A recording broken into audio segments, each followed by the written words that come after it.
Hello, this is Lara Basul with World in 2 Minutes, bringing you the latest developments around the world. Our first story is from the United States. Under current Mayor Bill de Blasio, New York is hurtling back to the bad old days of high crime, a major police union has warned, drawing a sharp rebuke from the Democrat.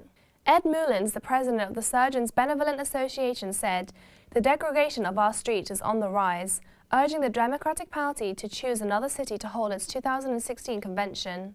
In a full-page open letter in the New York Times, Mullins said that the city was lurching backwards to the back old days of high crime, danger-infested public spaces, and families that walk our streets are worried for their safety. The United States has begun reconnaissance flights over Syria to track ISIS militants, but insisted that it has no plans to coordinate with Syria on targeting the militants. Numerous sources said foreign drones had been seen, with the Syrian Observatory for Human Rights reporting that non-Syrian spy planes had on Monday carried out surveillance of ISIS positions in the eastern province of Deir ez-Zor.